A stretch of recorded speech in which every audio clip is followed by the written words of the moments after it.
உங்கள் யாவரையும் கர்த்தராகிய இயேசு கிறிஸ்துவின் இனிய நாமத்திலே அன்போடு நான் வாழ்த்துகிறேன். கர்த்தர் உங்கள் அனைவரையும் வெகுவாக ஆசீர்வதிப்பாராக.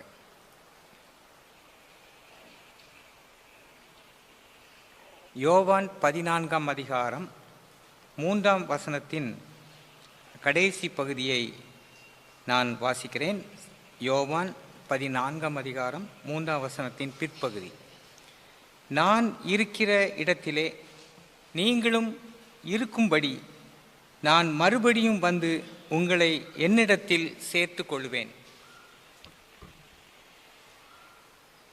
இது கர்த்தராக இயேசுவானவர் நமக்கு தந்திருக்கிற ஒரு அருமையான வாக்குத்தத்தத்தின் ஒரு பகுதி.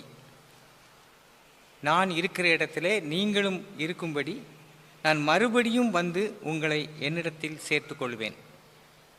இது இயேசு கிறிஸ்துவை பின்பற்றும் ஒவ்வொருவருக்கும் இருக்கக்கூடிய ஒரு பாக்கியமான நம்பிக்கை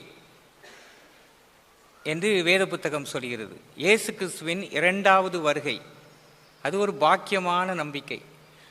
அந்த நம்பிக்கையினால் தான் நாம் இன்று ஆலயங்களுக்கு வருகிறோம், வேதத்தை வாசிக்கிறோம், அவர் என்னெல்லாம் செய்ய சொல்கிறாரோ அதையெல்லாம் செய்கிறோம்.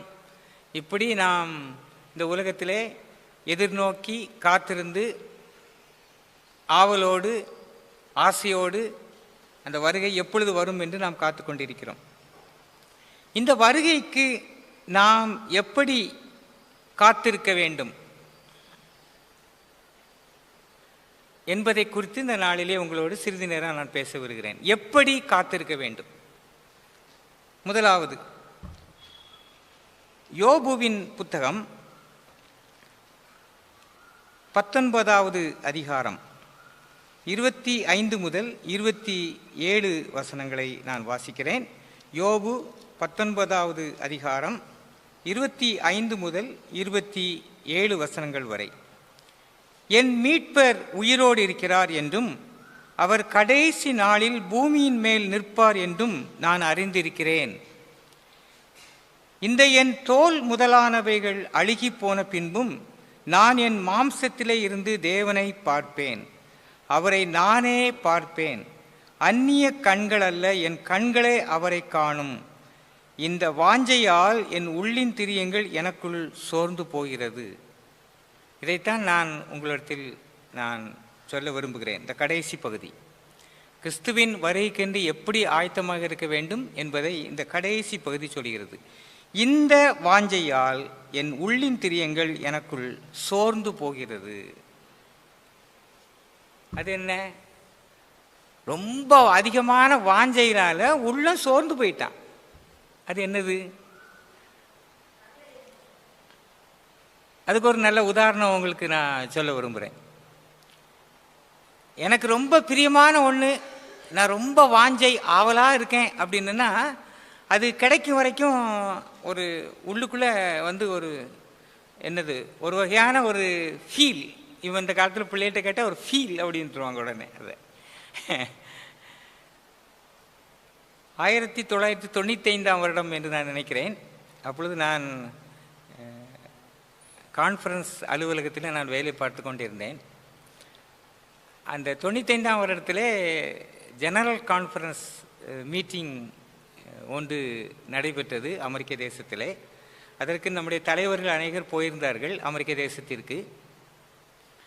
அதுக்கு போயிட்டு திரும்பி வந்திருந்த ஒரு போதகர் என்கிட்ட பேசிக்கிட்டு இருக்கும்போது சொன்னார், 10 நாளாக சோறே பார்க்க முடியல, காய்ச்சலே வந்துட்டு, சோறு பார்க்காம என்ன வந்துட்டான், காய்ச்சல் வந்துட்டு அப்படின்னு சொன்னார். நான் அதை இதோடு நான் ஒப்பிட்டு பார்த்தேன். நம்மெல்லாம் மத்தியானம் 12 ஆகிட்டுனா நமக்கு பிளேட்டில் என்ன வரணும்? சாப்பாடு இல்லை, சோறு வரணும். சாப்பாடு தான் விதவிதமாக வருமே. இன்றைக்கு நவீன காலத்தில் பழகிட்டாங்க. ஆனால் ஒருமாய்ப்பட்டவங்களுக்கு 12 மணி ஆனால் என்ன வரணும்? சோறு இருக்கணும். சப்பாத்தி தந்து 2 சப்பாத்தி சாப்பிடுன்னு தான் என்ன சொல்வீங்க? இதெல்லாம் யார் சாப்பிடுவா? ஒரு வாஞ்சை, ஒரு ஆர்வம். அந்த பாஸ்டர் சொன்னது எனக்கு ரொம்ப ஆச்சரியமாக தான் இருந்துச்சு. சோறு கிடைக்காம 10 நாளாக என்ன வந்துட்டு, காய்ச்சல் வந்துட்டு அப்படின்னாரு. இதே மாதிரி எனக்கும் நடைபெற்றிருக்கு. ஒரு முறை நான் நம்முடைய பள்ளிக்கூடத்திற்கும் திருச்சபைக்கும் பணம் சேகரிப்பதற்காக நான் அமெரிக்கா சென்றிருந்தேன். அமெரிக்கா சென்றுவிட்டு அங்கே ஓஹாயா என்று சொல்லக்கூடிய ஒரு மாநிலத்தில் நான் சென்றிருந்தேன். அதுவும் அங்கே உள்ள ஒரு சின்ன கிராமம், ஒரு குக்கிராமத்தில் நான் சென்றிருந்தேன். அங்கே ஒரு வெள்ளைக்கார குடும்பத்தில் நான் தங்கியிருந்தேன். வெள்ளைக்கார குடும்பத்தில் போய் சோறு கேட்க முடியுமா? அது அது ஒரு காட்டுக்குள்ளே இருக்குது. அடுத்தால ஒரு அரிசி வாங்கி பொங்கல்னாலும் அது எங்கே இருக்குதுன்னு தெரியாது. எனக்கு கிட்டத்தட்ட ஒரு 7-8 நாள் தங்க வேண்டியது இருக்குது. எனக்குன்னா சோறு அது ஒரே ப்ரெட்டு அந்த மாதிரி தான் ஏதோ ஒன்று தந்துக்கிட்டு இருக்காங்க.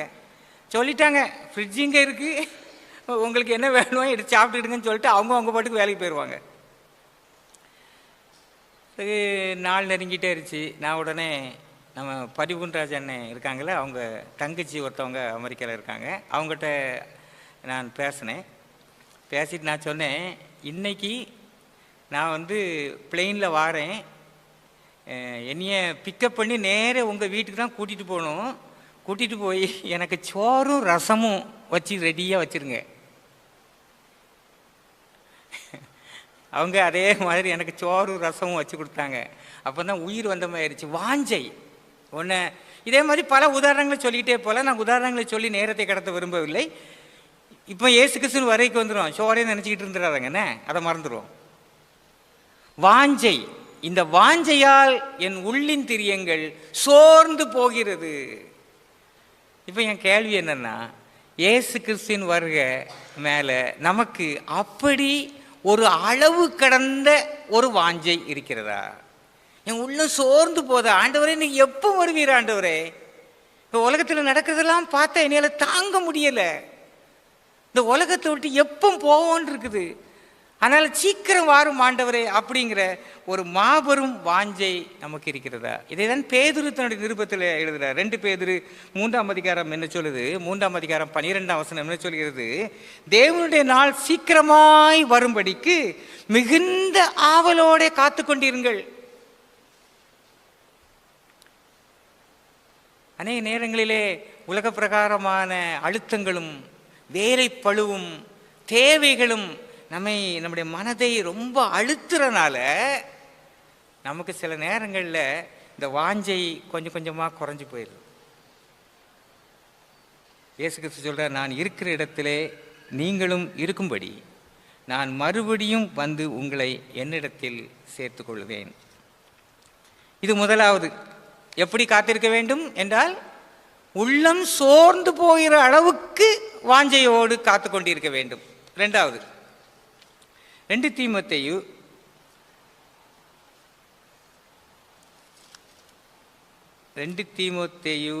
4வது அதிகாரம். நான் சரியாக எடுக்கனா 1 தீமோத்தேயா 2 தீமோத்தேயுவா? சரிதான், கரெக்ட். 2 தீமோத்தேயு 4ஆம் அதிகாரம் 7ஆம் 8ஆம் வசனத்தை நான் வாசிக்கிறேன். 2 தீமோத்தேயு 4ஆம் அதிகாரம் 7ஆம் 8ஆம் வசனம். நல்ல போராட்டத்தை போராடினேன், ஓட்டத்தை முடித்தேன், விசுவாசத்தை காத்து கொண்டேன். இது முதல் நீதியின் கிரீடம் எனக்காக வைக்கப்பட்டிருக்கிறது.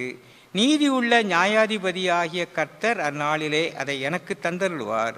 எனக்கு மாத்திரமல்ல, இதைத்தான் நான் உங்களுக்கு கோடிட்டு காட்ட விரும்புகிறேன், எனக்கு மாத்திரமல்ல, அவர் பிரசன்னமாகுதலை விரும்பும் யாவருக்கும் அதை தந்தருள்வார். எந்த ஒரு விஷயமாக இந்த உலகத்தில் இருந்தாலும் சரி, அதிலே எனக்கு ஒரு விருப்பம் இருக்க வேண்டும். சில பிள்ளைகள் படிக்கிறதுக்கு வந்திருப்பாங்க, சொல்லுவாங்க எனக்கு படிக்கிறதுக்கே விருப்பம் இல்லை அப்படி சொல்லுவாங்க. பிறகு ஹாஸ்டலில் தங்கியிருப்பாங்க, எனக்கு இந்த ஹாஸ்டலில் இருக்கிறதுக்கே விருப்பம் இல்லை அப்படிம்பாங்க. குறிப்பிட்ட ஒரு பாடத்தை சொல்லுவாங்க, ஐயோ இந்த கணக்கு பாடனாலே எனக்கு ஒரு பெரிய எதிரி, எனக்கு விருப்பமே கிடையாது அப்படி சொல்லுவாங்க. சிலவங்க இன்னும் ஒரு படி கடந்து போய் இப்படி கூட சொல்லுவாங்க, இந்த ஜோன்ஸா அவனை கண்ணில் காட்டாதங்க, அவனை என்னை கண்டாலே பிடிக்காது, விருப்பம் இல்லை அப்படிம்பாங்க. இப்படி இந்த விருப்பம் இல்லைன்னா நம்ம பெரிய பட்டியலை அடுக்கிக்கிட்டே போகலாம். இதில் எனக்கு விருப்பம் இல்லை, அதில் விருப்பம் இல்லை.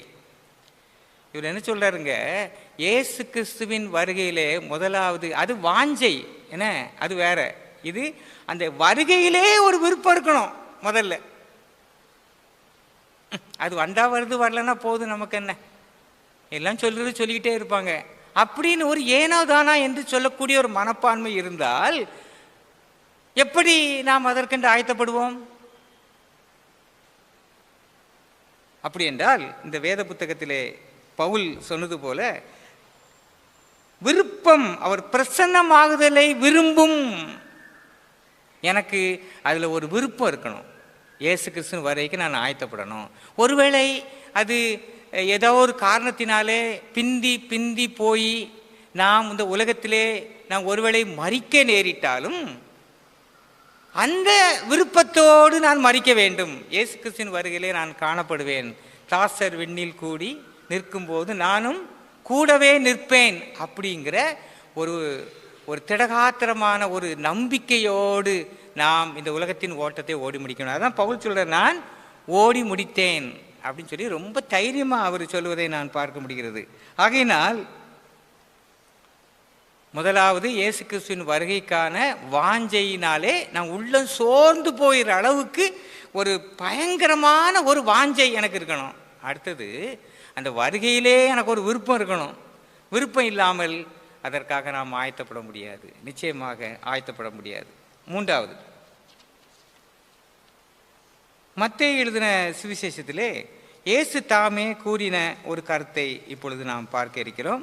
எல்லாரும் மத்தேயு எழுதின சுவிசேஷத்திற்கு நம்முடைய கவனத்தை திருப்புவோம். 24ஆம் அதிகாரத்திலே, மத்தேயு 24வது அதிகாரம் 44வது வசனத்தை நான் வாசிக்கிறேன். மத்தேயு 24:44. நீங்கள் நினையாத நாளிகையிலே மனுஷகுமாரன் வருவார், ஆதலால் நீங்களும் ஆயத்தமாயிருங்கள். இதிலே நான் கோடிட்டு காட்ட விரும்புகிற ஒரு காரியம் என்னவென்றால், ஆயத்தமாய் இருங்கள். ஆயத்தம் இல்லாமல் இந்த உலகத்திலேயே எதிலுமே நாம் பங்கு பெற முடியாது. ஆயத்தமாக இருக்க வேண்டும். உதாரணமாக, நான் இந்த ஆராதனையிலே பங்கு பெற்று உங்களோடு நான் பிரசங்கம் பண்ண வேண்டும் என்றால் நான் இதுக்கு என்ன செய்யணும்? முதல்ல ஒரு ஆயத்தம் பண்ணணும், சரிதானே? அதோடு நின்று விடுமா? நான் இங்கே புறப்பட்டு வருவதற்கு ஒரு ஆயத்தம் செய்ய வேண்டும், வர வேண்டும். அதுவும் இல்லாமல் என்னால் இங்கே வந்து நிற்க இயலாது. அதை போலத்தான் இயேசு கிறிஸ்துவின் வருகை என்றால் அதற்கு கண்டிப்பாக ஒரு ஆயத்தம் அவசியமாக இருக்கிறது. அந்த ஆயத்தம் இல்லாமல் அதிலே கலந்து கொள்ள முடியாது. எப்படி நாம் ஆயத்தமாக வேண்டும் என்று நீங்கள் வேத புத்தகத்தை நன்கு அறிந்து அலசி ஆராய்ந்து பார்த்து நீங்கள் நிறைய கருத்துக்கள் இருக்கின்றன. அதை குறித்து நான் இப்பொழுது உங்களுக்கு நான் பேச போவதில்லை. நீங்களே அதை ஆராய்ந்து பாருங்கள். ஒரு வசனம் 25ஆம் அதிகாரம் 13ஆம் வசனத்திலே சொல்கிறது. என்ன போட்டிருக்கிறது வாசிக்கிறேன். 25:13. மனுஷகுமாரன் வரும் நாளையாவது நாளிகையாவது நீங்கள் அறியாதிருக்கிறபடியினாலே விழித்திருங்கள். அதுக்கு தான் ஒரு கதையை சொல்கிறார். 25ஆம் அதிகாரம் 1 முதல் அந்த 13 வசனங்களில் ஒரு கதை சொல்கிறாரு. அது நமக்கு தெரிஞ்ச கதை தான். புத்தி உள்ள ஸ்திரீகள், புத்தி இல்லாத ஸ்திரீகள் என்று சொல்லுது. அப்போ நாம் ஆயத்தமாக இல்லை என்றால் நமக்கு என்ன பெயர் கிடைக்கும்? அந்த பெயர் கிடைக்கும். ஆயத்தமாக இருந்தால் என்ன பெயர் கிடைக்கும்? புத்தி உள்ளவங்கன்னு பெயர் கிடைக்கும். நாம் இயேசு கிறிஸ்துவின் வருகைக்கு